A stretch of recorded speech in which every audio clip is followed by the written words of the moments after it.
Good morning, everyone. Welcome back to the channel. I am so happy that you are able to join me this morning. It is a beautiful day today. I give all praise to the Most High for waking us all up and breathing life into our bodies. We have another day, another opportunity to spend time with Him, draw closer to Him, and get into His holy word. Okay, so we are going to get started. So go ahead and grab your holy scriptures, get your pens, your paper, your markers, get you something to drink. I'm drinking my coffee per usual. Okay, and we are going to pick right back up where we left off this morning. So during our last study session, we left off at Genesis chapters 16 and 17, where we had learned of where the Most High had given both Sarah and Abraham new names, right? And the Most High has established his everlasting covenant with Abraham through his son, his future son, Isaac. Okay. And so today we're going to be studying Genesis chapters 18 and 19. Okay, so Genesis 18. And Yahuwah appeared to him by the terebinth trees of Mamre while he was sitting at the tent door in the heat of the day. See, during this time, a person's dwelling was a tent-like structure of some sort. So it wasn't necessarily the modern day homes that we see today. Verse 2, so he lifted his eyes and looked and saw 3 men standing opposite him. And when he saw them, he ran from the tent door to meet them and bowed himself to the ground and said, Yahuwah, if I have found favor in your eyes, please do not pass your servant by. Please let a little water be brought and wash your feet and rest yourselves under the tree. And let me bring a piece of bread and refresh your hearts, and then go on. For this is why you have come to your servant. And they said, do as you have said. So Abraham ran into the tent to Sarah and said, Harry, make ready 3 cm of fine flour. Knead it and make cakes. And Abraham ran to the herd, took a tender and good calf, gave it to a young man, and he hurried to prepare it. And he took curds and milk and the calf, which he had prepared, and put it before them. And he stood by them under the tree as they ate. And they said to him, where is Sarah, your wife? And he said, see, in the tent. And he said, I shall certainly return to you according to the time of life. And see, Sarah, your wife, is to have a son. And Sarah was listening in the tent door, which was behind him. Now Abraham and Sarah were old, well advanced in age, and Sarah was past the way of women. And Sarah laughed within herself, saying, after I have grown old, shall I have pleasure, my master, being old too? And Yahuwah said to Abraham, why did Sarah laugh, saying, shall I truly have a child since I am old? Is any matter too hard for Yahuwah? At the appointed time, I am going to return to you according to the time of life, and Sarah is to have a son. But Sarah denied it, saying, I did not laugh, for she was afraid. And he said, no, but you did laugh. Verse 16, and the men rose up from there and looked toward Sodom and Amorah. Verse 16, and the men rose up from there and looked toward Sodom. And Abraham went with them to send them away. And Yahuwah said, shall I hide from Abraham what I am doing? Since Abraham is certainly going to become a great and mighty nation, and all the nations of the earth shall be blessed in him. For I have known him, so that he commands his children and his household after him, to guard the way of Yahuwah, to do righteousness and right ruling, so that Yahuwah brings to Abraham what he has spoken to him. And Yahuwah said, because the outcry against Sodom and Amorrah is great, and because their sin is very heavy, I am going down now to see whether they have done altogether according to the outcry against it that has come to me. And if not, I know. So the men turned away from there and went to Sodom, but Abraham still stood before Yahuwah. So at this point, these three messengers, these three angels that the Most High has sent, they're journeying, as we have just learned, they're on their journey towards Sodom. But as they're headed there, they pass by Abraham's tent while he's sitting by the tent door. So he runs out and he asks them to stop and take a break, get some water, something to eat, and rest. And so they stop, they eat, they rest. And while they're there, they speak to Sarah and Abraham again about the Most High's promise of blessing them with a son in the future. Sarah laughs it off because she's in disbelief. But the Most High, he's serious. He doesn't find it funny.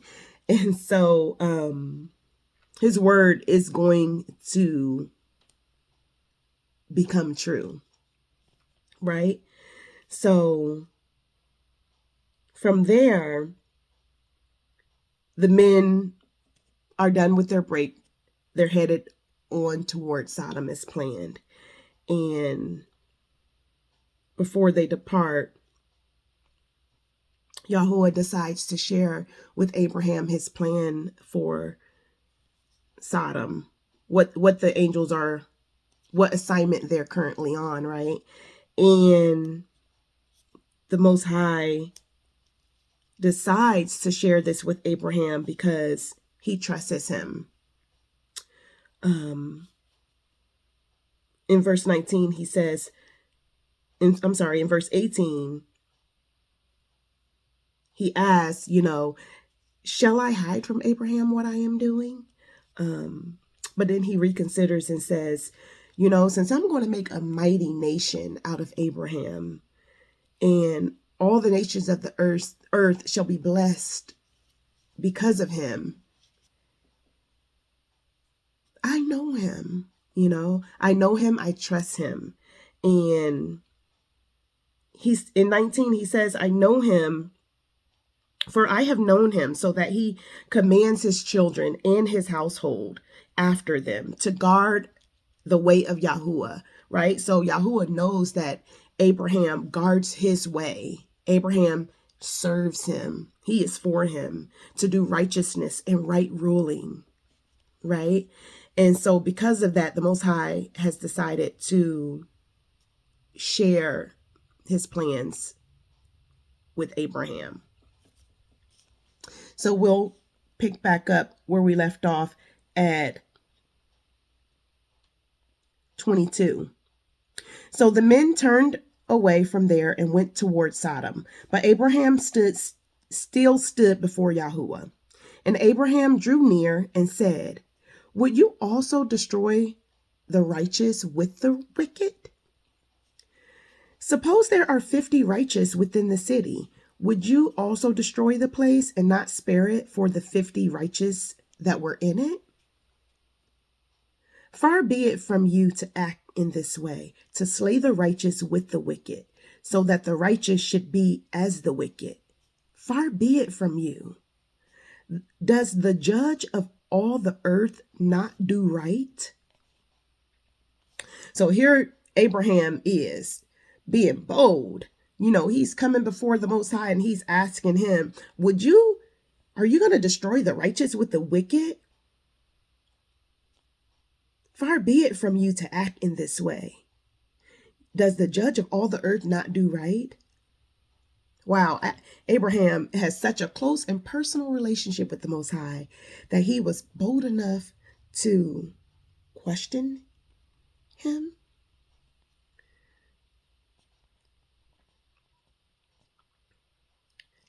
At this day and age, I wouldn't dare, right?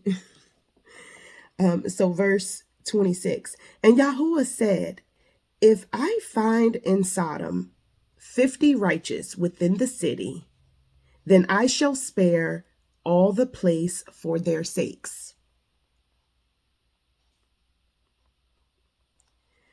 So the Most High has answered him. Okay. He says, if I find 50 righteous in Sodom, I will spare the whole city. Verse 27, and Abraham answered and said, look, please, I who am but dust and ashes have taken it upon myself to speak to Yahuwah. Okay, so now here's Abraham. He's like, okay, wait a second, Father. Like, I know. How dare I question you, right? Verse 28. Suppose there are 5 less than the 50 righteous. Would you destroy all the city for lack of 5? And he said, if I find there 45, I do not destroy it. And he spoke to him yet again and said, suppose there are found 40. And he said, I would not do it for the sake of 40. And he said, let not Yahuwah be displeased, and let me speak. So here's Abraham still questioning the Most High. Suppose there are found 30. And he said, I would not do it if I find 30 there. 31. And he said, look, please, I have taken it upon myself to speak to Yahuwah. Suppose there are found 20. And he said, I would not destroy it for the sake of 20. And he said, let not Yahuwah be displeased, and let me speak only this time. Suppose there are found 10. And he said, I would not destroy it for the sake of 10. And then Yahuwah went away as soon as he had ended speaking to Abraham. And Abraham returned to his place. Okay, so here we have just witnessed a dialogue between the Most High and Abraham. And Abraham, this tickles me because Abraham just keeps coming back. Okay, wait a minute. What if there's only 30 righteous? Okay, wait a minute. What if there's only 25 righteous, right? So Abraham keeps coming back to seeing how much, what would it take for the Father to not destroy the city of Sodom? But nonetheless, the Father is entertaining this conversation with Abraham, and he is telling him, I would not destroy it for the sake of 10. Like, he hears Abraham. So that's beautiful. And again, like, this comes back to the favor that the Most High has in Abraham. That's what I think about. That's what I feel right now, that the Most High has so much favor in Abraham that he's talking to him about his plans for Sodom. And Abraham is negotiating with him or trying to reason with the Most High and ask him, like, when you say destroy Sodom, are you saying everyone, the righteous and the wicked? Like, what are we talking about here? So he's having a conversation with the Most High, and the Most High is speaking with him about it. He's confiding in Abraham. He's He's trusting in him.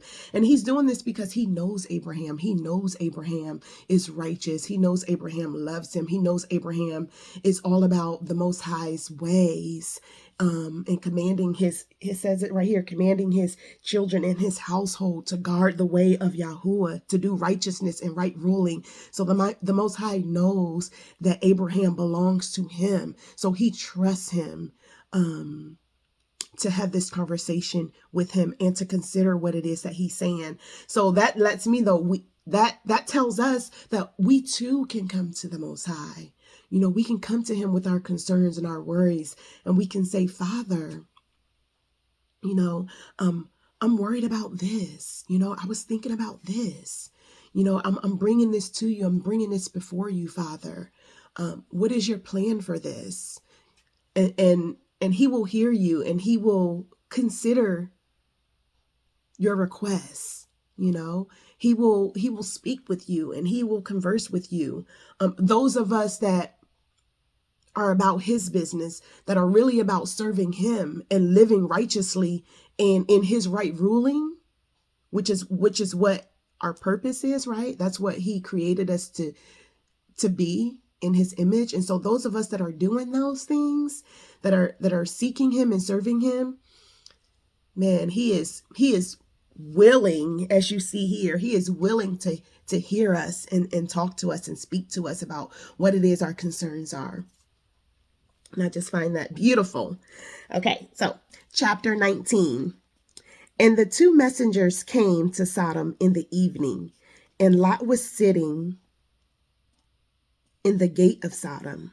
And when Lot saw them, he rose up to meet them, and he bowed himself with his face toward the ground. So remember, when Abraham and Lot went their separate ways, Lot had went to Sodom, to that area, and to dwell there. And so here the two messengers are approaching, and Lot is sitting at the gate of the city. Verse 2. And he said, Look, please, my masters, please turn into your servant's house and spend the night, and wash your feet, and rise early and go on your way. So here, just like Abraham had recognized the Most High's messengers, Lot recognized them as well, and that's because, like Abraham, Lot also served the Most High, belonged to him. And so the Most High's people, they recognize each other, right? And they recognize the Most High's messengers, his angels. And they said, No, but let us spend the night in the open square. Verse 3. But he urged them strongly, and they turned into him and came into his house, and he made them a feast, and baked unleavened bread, and they ate. Before they lay down, the men of the city, the men of Sodom, both old and young, all the people from every part, surrounded the house. And they called to Lot and said to him, Where are the men who came to you tonight? Bring them out to us, and let us know them.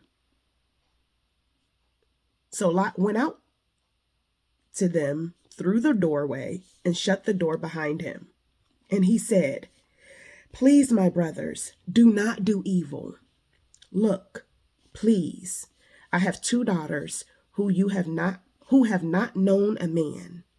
Please, let me bring them out to you, and do to them as is good in your eyes. Only do no deed to these men, because they have come under the shadow of my roof. Okay, so here we have the two messengers. They've came into Lot's home. They have eaten. Now they're going to lay down and get some rest.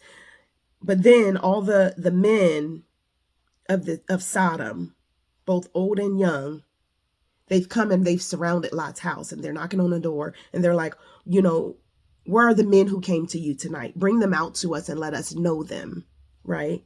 And in the scriptures, to know someone is to lay with them, to sleep with them. And so Lot comes out and begs them, no, please do no evil to these two men that have come under my roof. Instead, I have two daughters. I'll bring them out to you. They haven't known a man. You can do to them as you will. Verse 9. But they said, stand back. And they said, this one came in to sojourn, and should he always judge? Now we are going to treat you worse than them. So they pressed hard against the man Lot and came near to break down the door. But the men reached out their hands and pulled Lot into the house with them and shut the door. So the men of the town, they're so angry with Lot. They're saying, you know what? You're always trying to judge us. We're going to treat you worse than them. And so they start to press hard against Lot up against the door. But the messengers inside the home, they reach out, grab Lot, and shut the door. Verse 11. Then they struck the men who were at the doorway of the house with blindness, both small and great, and they worried themselves to find the door. And the men said to Lot, have you anyone else here? A son-in-law, and your sons and your daughters and whomever you have in the city, bring them out of this place. For we are going to destroy this place, but because the city cry against them because the cry against them has grown great before the face of Yahuwah, and Yahuwah has sent us to destroy it. And Lot went out and spoke to his sons-in-laws who had married his daughters and said, get up, get out of this place, for Yahuwah is going to destroy this city. But to his sons-in-law, he seemed to be as one joking. So here Lot is warning his sons-in-laws, say, hey, get up and get out of this place. The Most High is going to destroy this place. But the sons, they think he's joking. Verse 15, and when morning dawned, the messengers urged Lot to hurry, saying, get up, take your wife and your two daughters who are here, lest you be consumed in the punishment of the city. And while he lingered, the men took hold of his hand and his wife's hand and the hands of his two daughters, Yahuwah having compassion on him, and they brought him out and put him outside the city. And it came to be when they had brought them outside that he said, escape for your life. Do not look behind you, nor stay anywhere in the plain. Escape to the mountains, lest you be consumed. And Lot said to them, oh no, Yahuwah, look, please, your servant has found favor in your eyes, and you have increased your kindness, which you have shown me by saving my life. But I am unable to escape to the mountains, lest calamity overtake me and die. Look, please, this city is near enough to flee to, and it is small. Please let me escape there. Is it not a small matter? And let my life be saved. So here Lot is asking the Most High. He's telling the Most High, I don't think I can make it to the mountains. Please give me permission to flee to the nearby city, and I'll still be safe there. Verse 21, and he said to him, look, I have favored you concerning this matter also, without overthrowing this city for which you have spoken. Hurry, escape there, for I am not able to do any deed until you arrive there. So the name of the city was called Zoar. That's the city where Lot is given permission to go and hide in safety. Verse 23, the sun had risen upon the earth when Lot entered Zoar. Verse 24, and Yahuwah rained sulfur and fire on Sodom and Amorah from Yahuwah out of the Shemiams, out of the heavens. So he overthrew those cities and all the plain and all the inhabitants of the cities and what grew on the ground. So the Most High has rained sulfur and fire on all of Sodom and Gomorrah, and he has overthrew both the entire cities, and all the inhabitants and everything that grew on the ground is destroyed. Verse 26, but his wife looked back from behind him, and she became a post of salt. So Lot's wife, as they're escaping and the Most High is destroying Sodom and Gomorrah behind them, raining sulfur and fire down over these cities and destroying everyone and everything there. Lot's wife, she stops and she looks back, right? Because she's looking back because she knows her, she still has family back there, right? Because with them it's just Lot, his 2 daughters, and his wife. So the son-in-laws are still back there, and whoever or whatever else she grew attached to is still back there. So she stops and she looks back.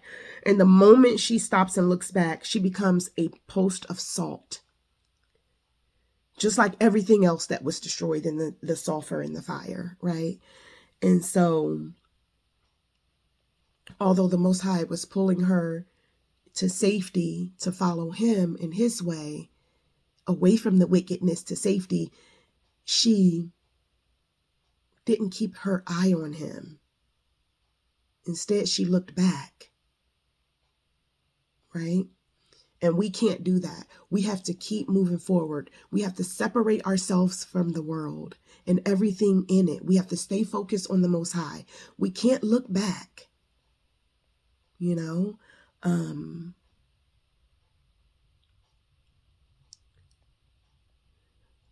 Her looking back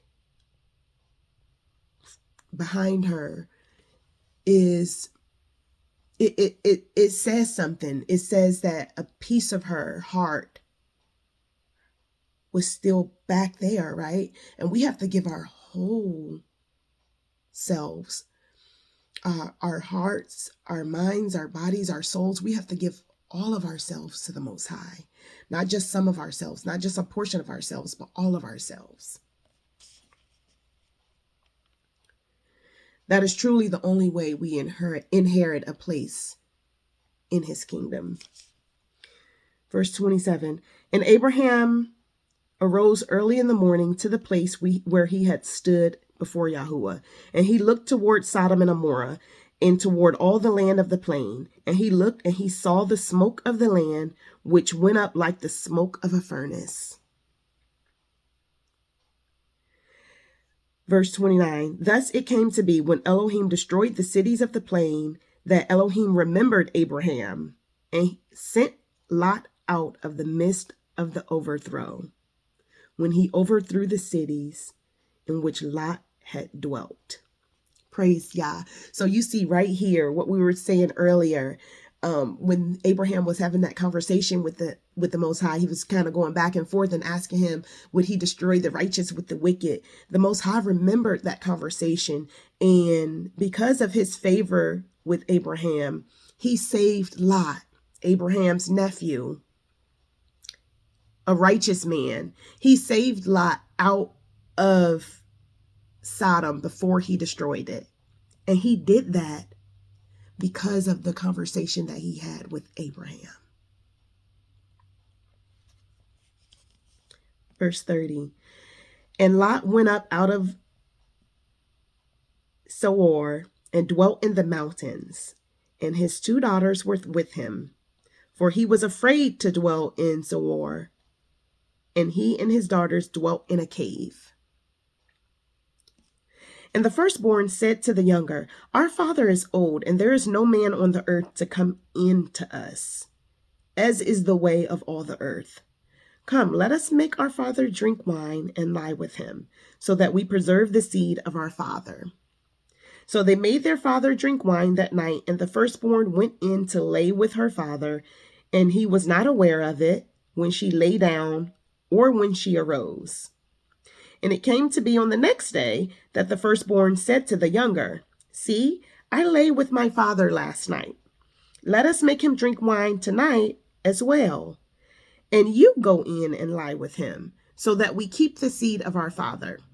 So they made their father drink wine that night as well. And the younger arose and lay with him. And he was not aware of it when she lay down or when she arose. Thus, both daughters of Lot became pregnant by their father. And the firstborn bore a son and called his name Moab. He is the father of the Moabites to this day. And the younger, she also bore a son and called his name Ben-Ami. He is the father of the children of Ammon to this day. So here, once Lot and his daughters were able to make it to the mountains and dwell in a cave, the daughters take it upon themselves to so-called save their father's seed, right? Because now the only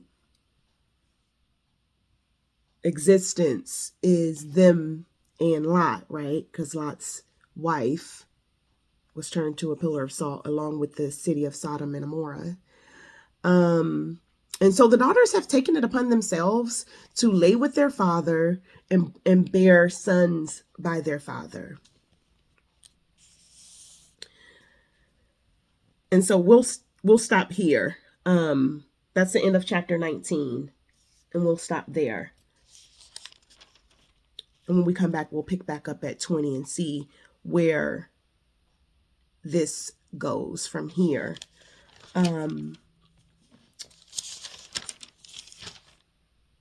So to summarize what we've learned, what we've studied today, right? What we've learned, we see in chapter 18,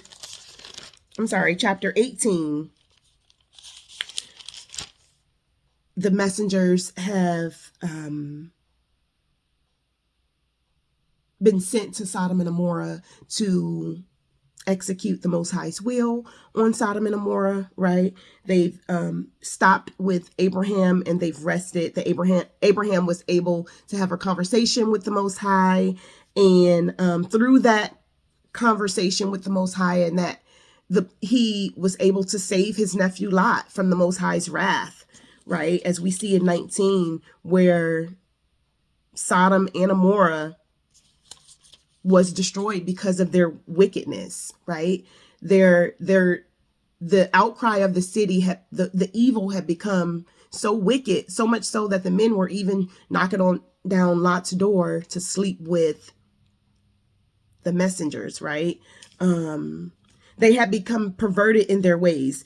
The Most High, homosexuality is an abomination to the Most High.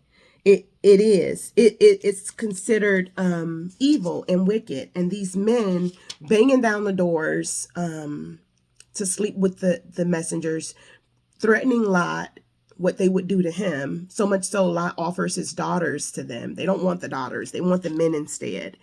And we know, because the Most High tells us in Leviticus, that to lie with a man the way you would lie with a woman is an abomination to him. Leviticus 18:22 to be exact. So we know, let's turn there. Leviticus 18:22. Thou shalt not lie with mankind as with womankind. It is an abomination, right? And we know that abominations, the Most High despise abominations, right? This is why when something is so abominable to him, he can't stand it, right? It angers him, which is why Sodom and Gomorrah, were destroyed, right? They had become exceedingly wicked, exceedingly evil and perverse, and wicked in all their ways. And so just like in the days of Noah, right, they were so wicked and so evil in their perversions and their lustful desires and their idolatry and their fornication that the Most High brought on the floodwaters and destroyed it all, right? Saving only Noah. So just like in the days of Noah, the same things are happening in the days of Sodom and Gomorrah, right? The same exact things. And the Most High is like, he sends his messengers to rain sulfur and fire over the cities and destroy all the inhabitants and everything that grew there. Go in your scriptures, go to Matthew chapter 24. Matthew 24, verse, what verse is it? Matthew 24, verse 37. So just real quick, this in Matthew chapter 27, Matthew chapter 24, starting at verse 37. Here, the Messiah, Yahushua HaMashiach, our Messiah, he's speaking to his disciples about the coming of the end of age and the coming of the Son of Man. And he says here that as the days of Noah, so also shall the coming of the Ben of Adam be, which means Son of Man. Again, as the days of Noah, so also shall the coming of the Son of Adam be. For as they were in the days before the flood, eating and drinking and marrying and giving in marriage until the day that Noah entered the ark. And they did not know all the flood came and took them away. So also shall be the coming of the Son of Man. Right? So just like in the days of Noah, just like in the days of Sodom and Gomorrah, remember Lot went to his son-in-laws. He told him, hey, the Most High is going to destroy this city. They laughed it off as if he was joking, right? They were too busy drinking and giving into marriage and just living life as usual, right?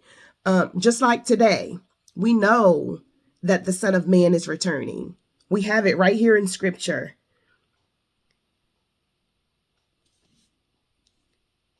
Verse 36.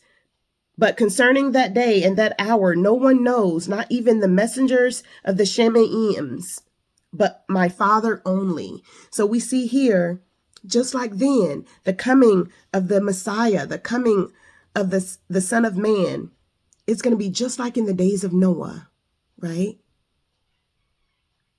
It's going to be just like in the days of Sodom and Gomorrah. Verse 39, and they did not know until the flood came and took them all away. So also shall be the coming of the Son of Adam, the Son of Man be.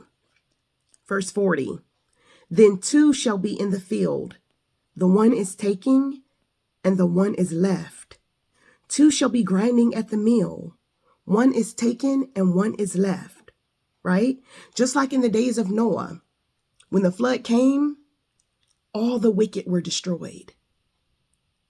Only the righteous was left behind.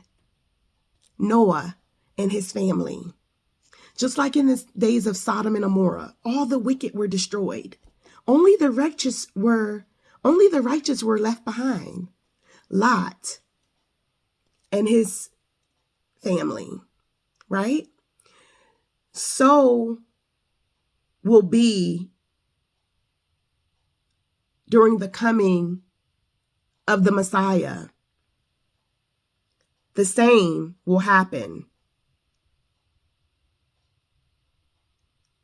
Two shall be in the field. The one is taken, the one is left, right? Guess what? The one is taken, that's going to be the wicked, because he tells us that the righteous are going to inherit the earth. The righteous are going to inherit a place in his reign. The Messiah is coming back to reign here on earth for 1,000 years. And those of us that belong to him, that we are going to reign here on earth with him, right? The wicked are going to be taken, not the righteous, just like in the days of Noah, just like in the days of Sodom and Gomorrah. It says it right here. Just like in the days of Noah, so will be the coming of the Son of Man, the Messiah. Two shall be in the field. One is taken, one is left. Two shall be grinding at the mill. One is taken, one is left. Okay. There's another scripture I want to direct you to before we end. Okay. And it is let me find it. It's going to be the parable of the wheat and the tares. The parable of the wheat and tares is going to be in Matthew chapter 13, starting at verse 24. Okay. I want to read this parable to you, and then we're going to stop our studies here. Matthew 13, verse 24. Another parable he put before them, saying, the reign of the Shemayim has become like a man who sowed good seed in the field. But while the man slept, his enemy came and sowed darnel among the wheat and went away. And when the blade sprouted and bore fruit, then the darnel also appeared. And the servant of the master of the house came and said to him, Master, did you not sow good seed in your field? From where then does it have darnel? And he said to them, an enemy did this. And the servant said to him, do you want then that we go and gather them up? But he said, no, lest while you gather up the darnel, you also uproot the wheat with them. Let both of them grow together until the harvest. And at the time of the harvest, I shall say to the reapers, first gather the darnel and bind them into bundles to burn them, but gather the wheat into my granary. That's the parable of the wheat and the tares. Okay. So if you move down to chapter 36, same chapter 13, verse 36. Here the Messiah is going to explain what that parable in further details.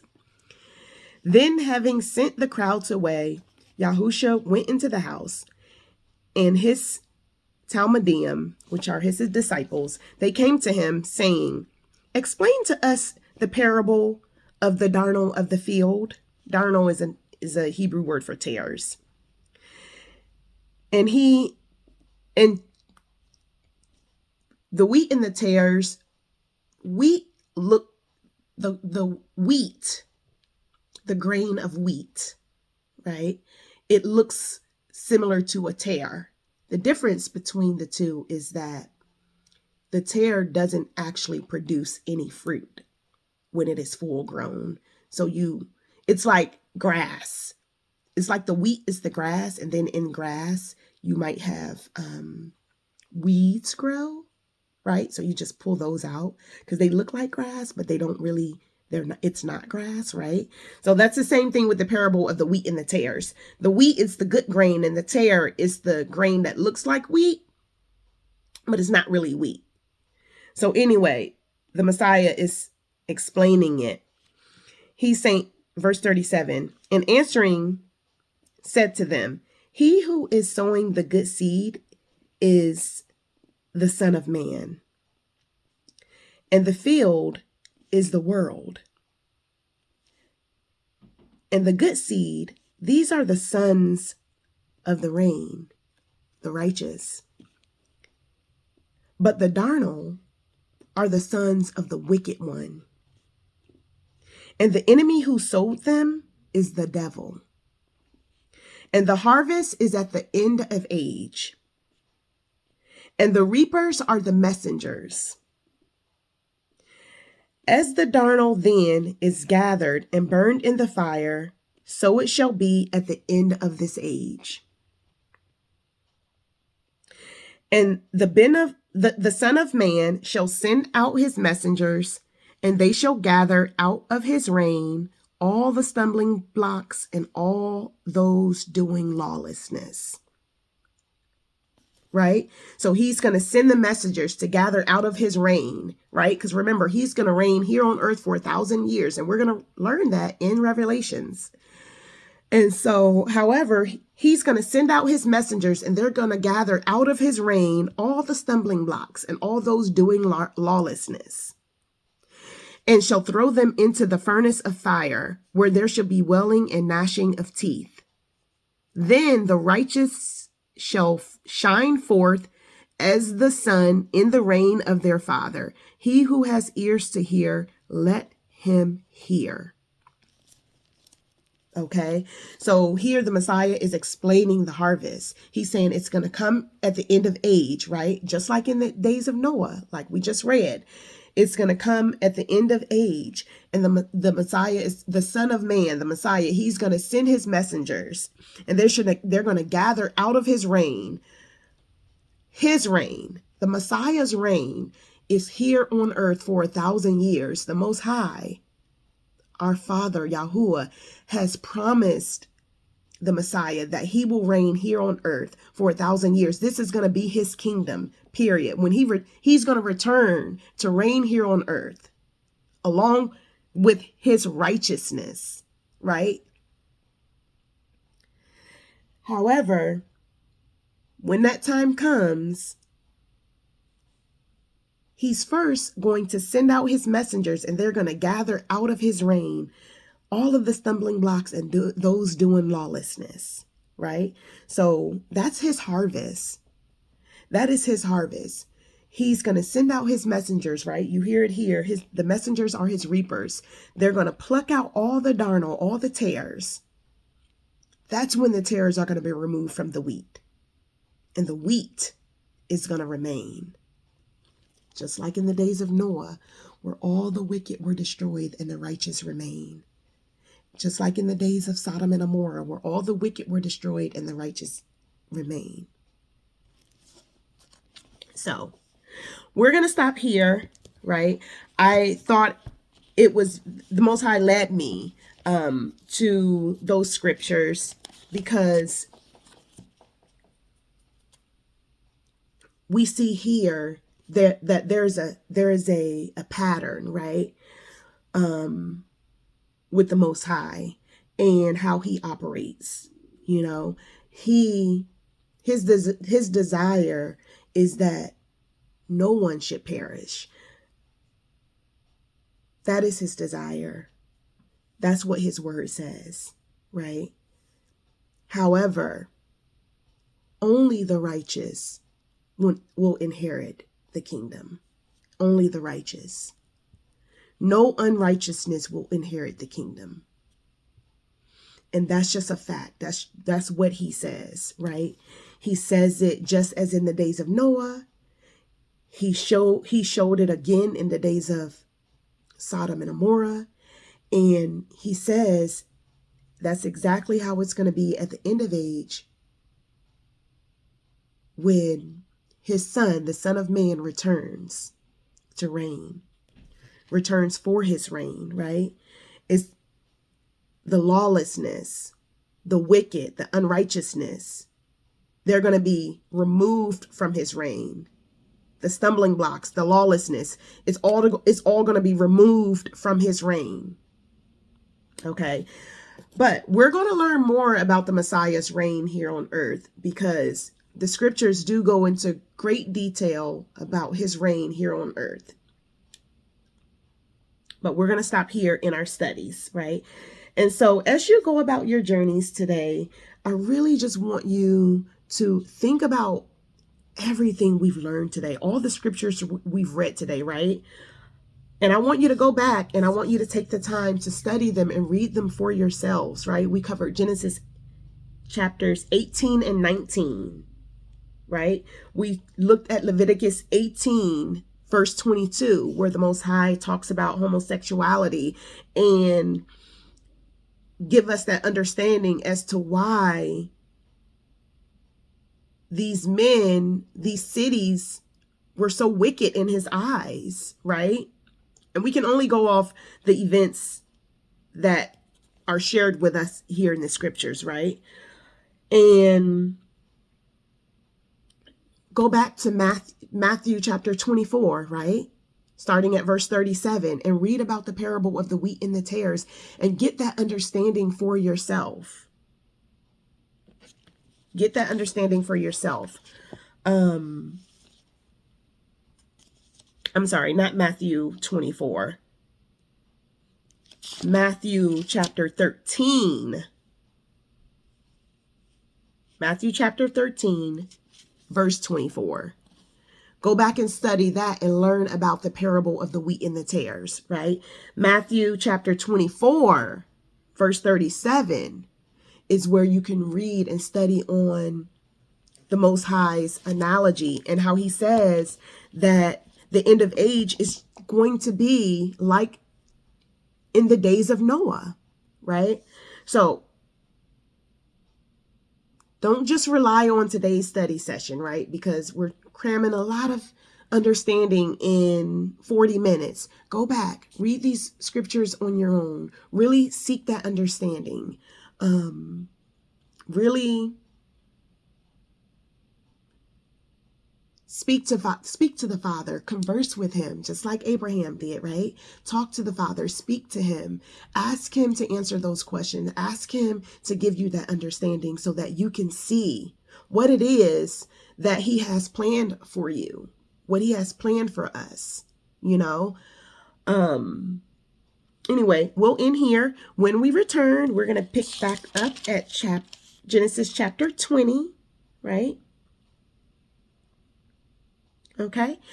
And so as you go about today, I pray that your day is as beautiful as our morning has been, and that you take the Most High with you everywhere you go, because he's there, right? He's already there. He's omnipresent. He's everywhere we are, right? So just be sure that you talk to him while he's there, that you seek him while he's there, whether you're in your car, you're at work, you're at the grocery store, you're at home, you're in bed, in your dreams, wherever you are. Know that the Most High is there and speak to him. He desires to speak with his people. He desires to converse with us, right? And so just take advantage of that opportunity while you still can, okay? Okay. So until the next video, I love you and I'll see you later. Bye.